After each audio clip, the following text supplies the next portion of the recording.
My cats are going outside for the first time here since it's snowing. Felt like it would kind of keep them around here.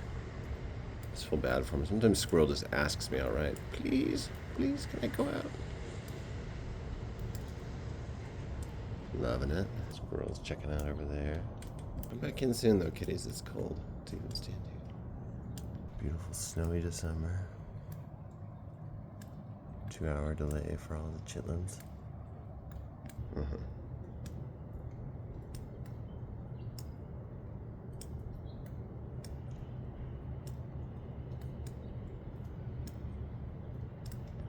Well,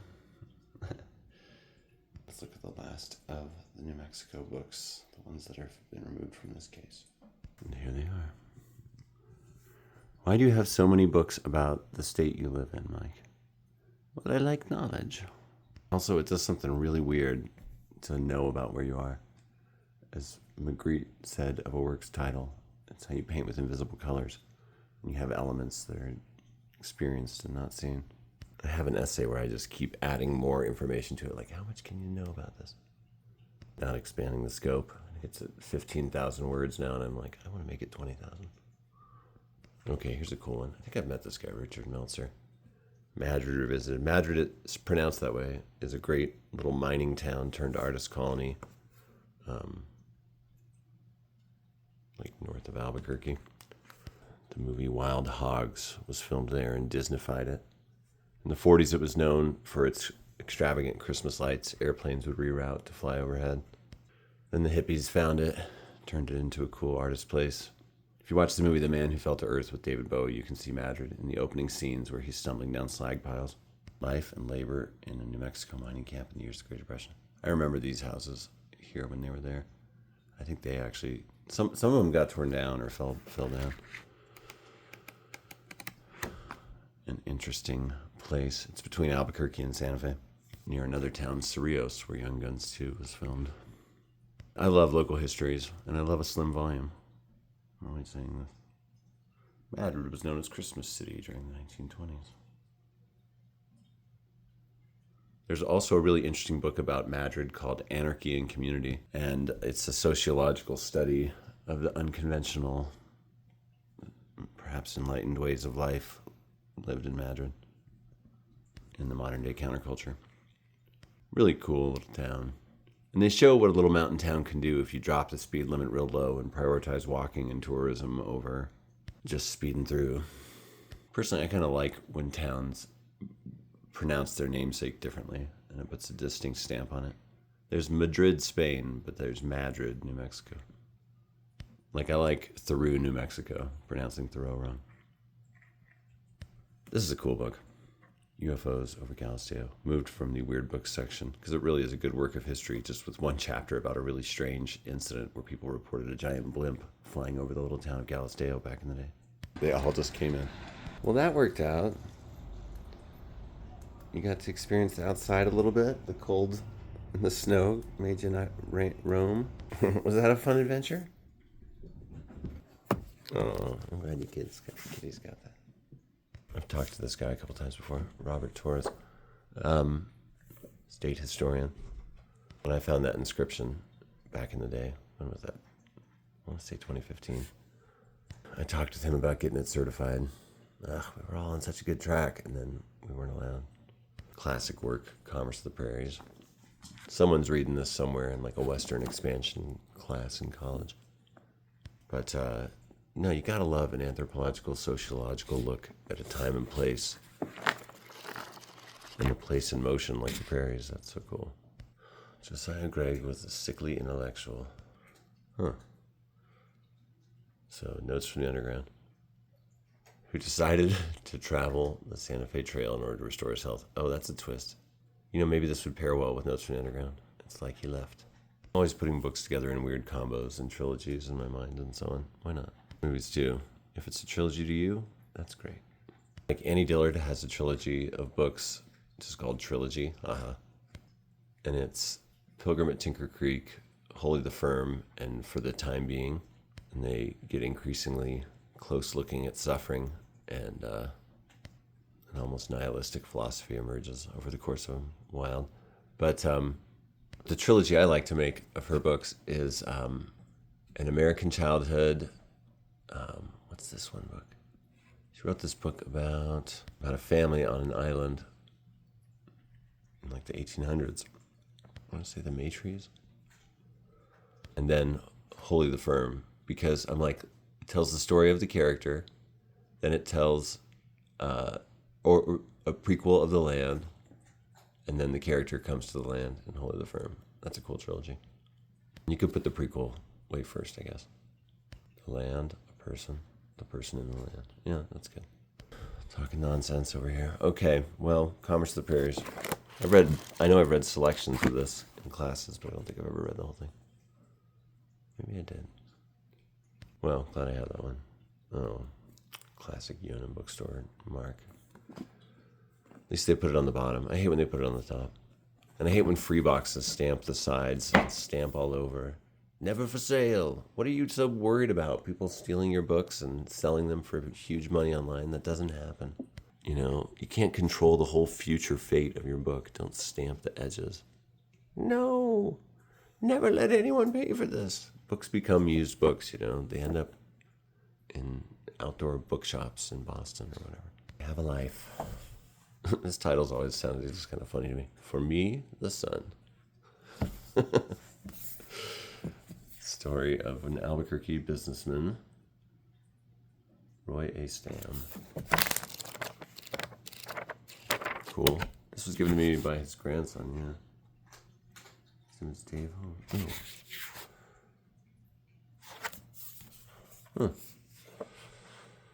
That kind of thing's interesting to me, you know.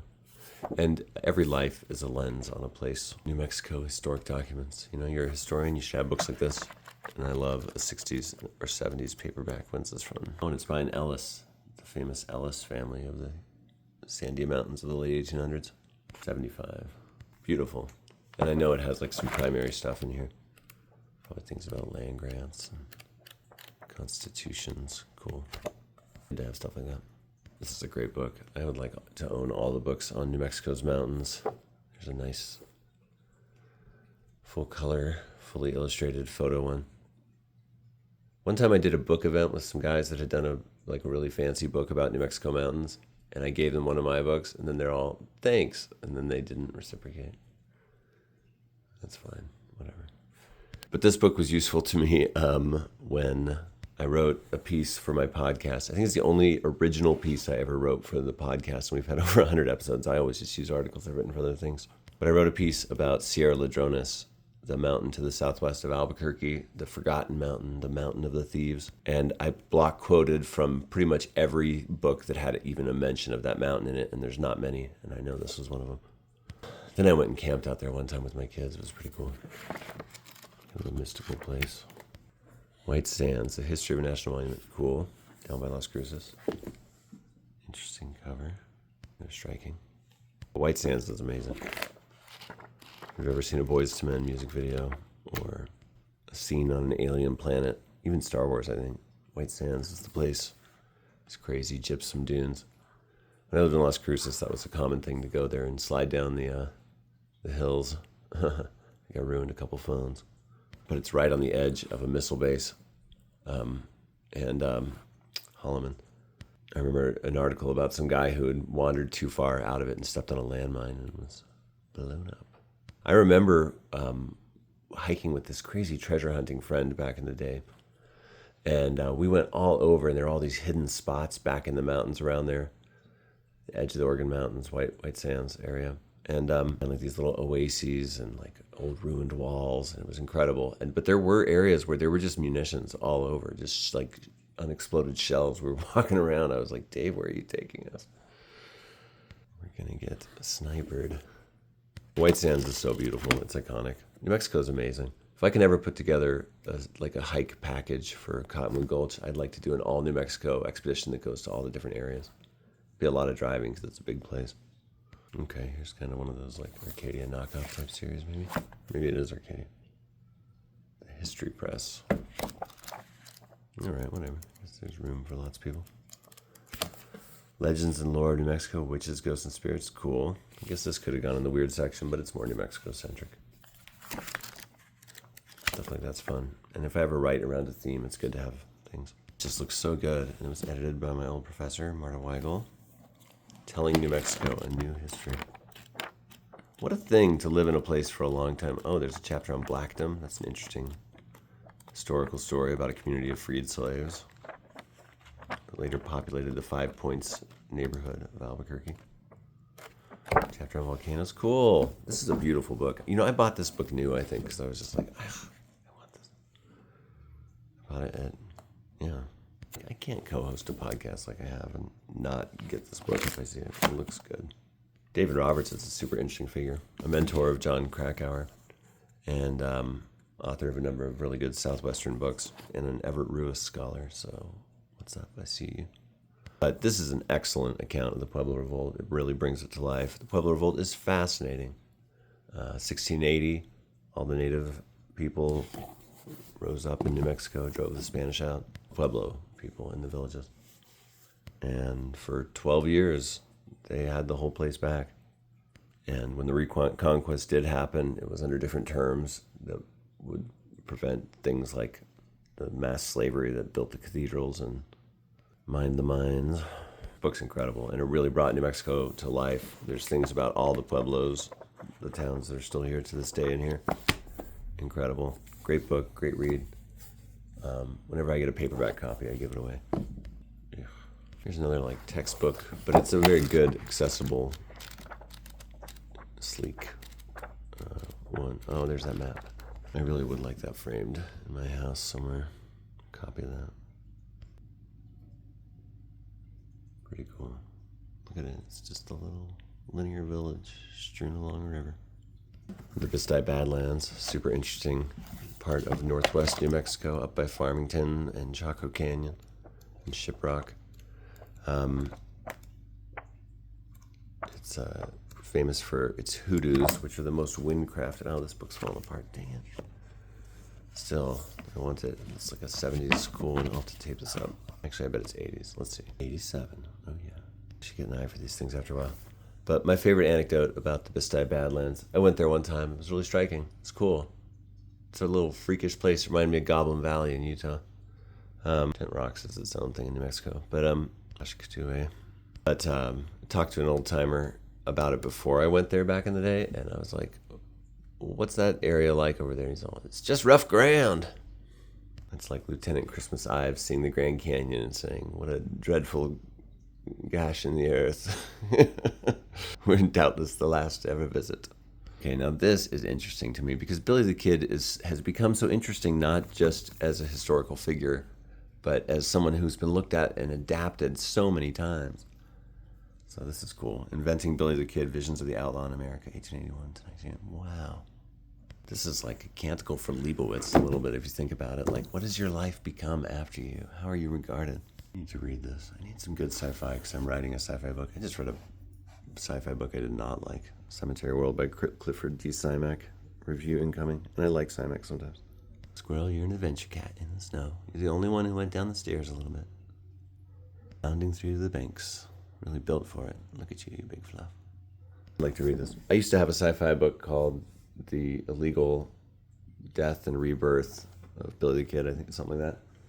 About Billy the Kid being cloned in the far future. There's Billy the Kid versus Dracula. My favorite Billy the Kid movie is Pat Garrett and Billy the Kid from Sam Peckinpah. Bob Dylan playing his actually historical sidekick, Alias. When I found that out, when I read a book about him, and I was like, Alias is a real character, I totally thought they made that up for Dylan. Billy the Kid ain't all that. He's kind of interesting, but, killed a group of Apache men in the Dragoon Mountains of Arizona just to take their stuff. I'm like, just like a racist thug, you know? He got someone to hide a gun, and then he broke out of jail. Wow, what an amazing escape. John Dillinger painting soap black with shoe polish, you ain't. And, like, you only get photographed twice, and once you're playing croquet wearing goofy MC Hammer croquet pants. But I think it's just that one iconic photo. That's why he lives so huge. His legend could spread with an image. I used to be married to someone whose family was very involved in the Lincoln County War going back. A direct descendant of Juanita Mills, who ran 9 miles overland to get the Army to break up the final big battle of the Lincoln County War. And yeah, got that article I wrote for New Mexico Magazine about Billy the Kid's secret hideout. Spent a lot of time there in southern New Mexico back when I lived down there. This wild rock bluff out in the desert. The name of his gang all written at the base of it by a tree. This is interesting. Spy stuff. So much nuclear intrigue in New Mexico. Robert Oppenheimer and the Secret City of Los Alamos. Yeah. I think she came and spoke to my Hidden History of the West class a long time ago. I have a vague memory of this. She knew Sally Denton, the teacher, who's awesome. But, Oppenheimer is one of the books I meant to read before that movie came out. But I did read it for that class back in the day, and I remember it was very interesting. And then I went and found this address in Santa Fe one time. And I've been to the Rosenberg house in Albuquerque a couple of times. I used to walk by it all the time, but then I went to a reception there. Good old Marta Weigel again. What an important scholar of New Mexico she is. If we didn't have her, I mean, she has put it down. She was a very excitable teacher and often be screaming and yelling while she was talking. Remember that? And she's still kicking around. But yeah, this is, man, you gotta love anthropological works like this. It just makes you think about place more, where we are, what's going on, the unique situations of the West and peoples. It's awesome. This is a cool little book of New Mexicana, kind of a must-have, honestly, if you collect books about New Mexico, which somehow I guess I do. What? And this was very useful to me when I wrote Houston of Tony Hillerman. I've interacted with Toby Smith a couple times. I did decline to review a book he had written about baseball for the Alibi, and I think that was our last interaction. I kind of feel bad. I hope he doesn't feel snubbed, because I think he's great. He's got a couple of books I have. He has another one on the Roswell alien and its impact in culture. I think it's in the weird section, if I still have it. But I wrote an article on the smallest towns in New Mexico: Pep, Grenville, and Nutt. Pep had a family and a water tower. Grenville had a family or two. Nutt had 2 people. But he has a chapter on Pep in here. Maybe it's a chapter on small towns even. But yeah, I've since been to all those towns. It's crazy. When I wrote that article, I hadn't been to them, and then as if drawn to them over the next several years, ended up at them all at different times. Weird. Yeah, it's going. I think this is collected newspaper pieces, and it's great. Oh, there's a chapter in here on Judy Blume when she lived in Los Alamos. That's kind of interesting. Roadside Geology of New Mexico. Cool. This is another book I've traveled with. It's good stuff to know. Last summer I traveled with a geologist across New Mexico and Utah, and it was in Arizona a little, and that was fascinating. I learned so much stuff. Wish I had a photographic memory. But this is cool, and it's specific roads, because you get these big desert states, and there's only so many roads, really. They're big projects to build a road. Even if the state might look filigreed, it's really a very small percentage of the ground, Good books to have. I've traveled with this one, the historic roadside markers, and the 2 place names books before. It's like a stack. And a big map book. And of course, my trusty pocket protector for my pens. No, it's not that nerdy. So, what? Care about where you live? Oh, I picked this up at one of the stores of the Antique Mall around San Mateo and Central, one I didn't usually go to. One of the salespeople had a family connection to the New Mexico Historical Review, and they started going off about it, about their mom being the editor or something. I was like, what? That's crazy. I think I totally am misremembering that. But I snatched this up because it has an article on the suburbanization, the post-war suburbanization of Albuquerque in here. And that's awesome.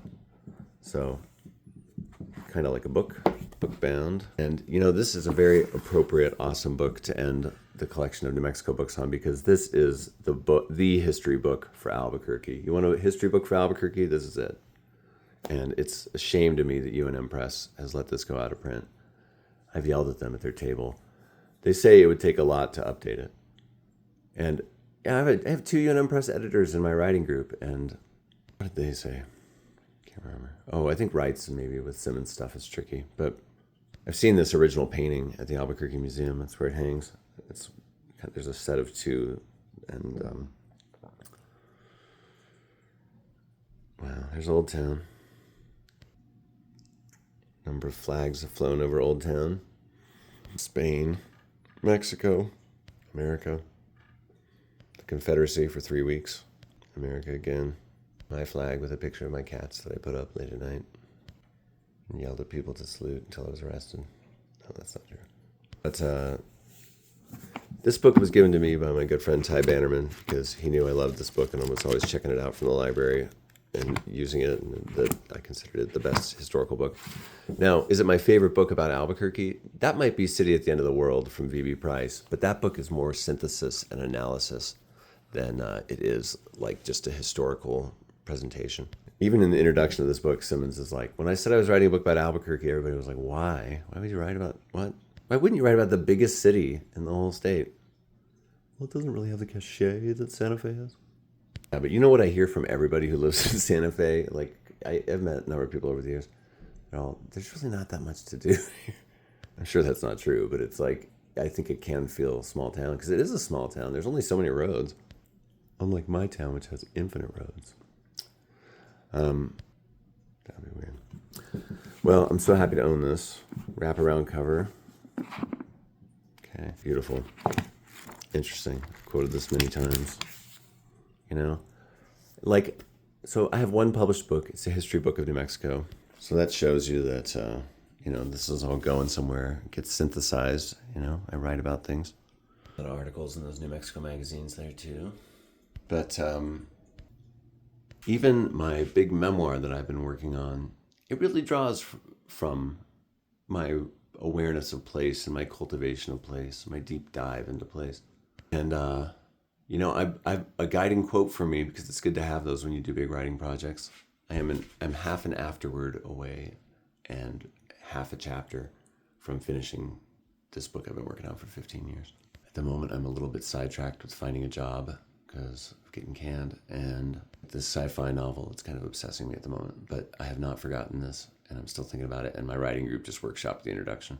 The guiding quote for me has been a quote that a critic said of James Joyce's Ulysses, that if Dublin were ever to be destroyed, it could be recreated from the details in Ulysses, which is kind of true, but also like, come on.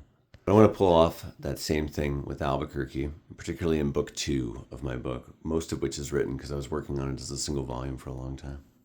My writing life is very complex. Maybe this sci-fi thing I'm working on right now will hit. That would be so great in my life.